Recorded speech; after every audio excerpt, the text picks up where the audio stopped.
গঙ্গাসাগর মেলা ভিআইপিতে যেতে কেন বারণ করলেন মুখ্যমন্ত্রী, দেখে নিন বিস্তারিত।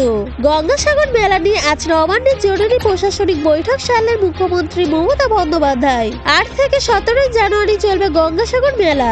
আজ পুলিশ এবং প্রশাসনিক কর্তাদের নিয়ে বৈঠক করলেন মমতা। এবার মেলা উপলক্ষে কড়া নিরাপত্তার ব্যবস্থা করা হচ্ছে।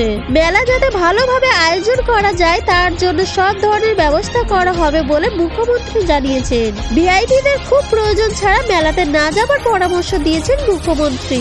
মুখ্যমন্ত্রী বলেন, গঙ্গাসাগর মেলা ভারতের সবচেয়ে বড় মেলা। অন্তত 40 লক্ষ মানুষের সমাগম হবে। দেশ বিদেশের পুণ্যার্থীদের যাতে কোনো অসুবিধা না হয় তার জন্য বিশেষ ব্যবস্থা নেওয়া হচ্ছে। মুখ্যমন্ত্রী জানান, পুণ্যার্থীদের সুবিধার্থে অতিরিক্ত ট্রেন, বাস চালানো হবে। থাকছে অতিরিক্ত লঞ্চের ব্যবস্থাও। মেলার জন্য 2250টি সরকারি বাস, 250টি বেসরকারি বাস, 100টি লঞ্চ, 6টি বাস, 32টি ভেসেল থাকবে।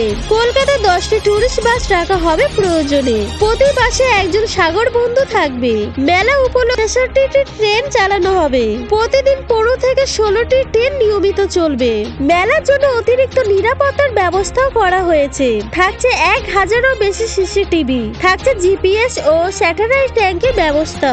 যে কোনো অপ্রীতিকর ঘটনা এড়াতে মেলায় থাকবে পর্যাপ্ত পুলিশ, 2400 জন সিভিল ডিফেন্স কর্মী ও 25 সিভিল ভলান্টিয়ার। পাশাপাশি মেলায় গিয়ে দুর্ঘটনার কারণে মৃত্যু হলে 5 লক্ষ টাকার বীমার সুবিধাও মিলবে। মেলা চত্বরে থাকছে চিকিৎসার ব্যবস্থা। সেই কারণে 7টি অস্থায়ী হাসপাতালে 300টি বেডের ব্যবস্থা করা হয়েছে। 100টি সাধারণ অ্যাম্বুলেন্স এবং একটি এয়ার অ্যাম্বুলেন্স থাকবে। মেলা চত্বরে 10,000 টয়লেটের ব্যবস্থা করা হয়েছে। মহিলাদের জন্য থাকবে 700টি ওয়াশরুম। মুখ্যমন্ত্রী জানিয়েছেন, মেলায় প্রাইভেট কার নিয়ে ভিআইপিদের প্রবেশ করতে দেয়া হবে, তবে প্রাইভেট কার ছাড়া কেউ প্রবেশ করতে পারেন। মুখ্যমন্ত্রী বলেন, মেলায় প্রচুর ভিড় হয়, তার মধ্যে যদি ভিআইপিরা প্রাইভেট নিয়ে প্রবেশ করেন তাহলে সাধারণ মানুষের অসুবিধা হবে। খুব প্রয়োজন ছাড়া ভিআইপিদের মেলায় প্রবেশ করতে দেয়া হবে না।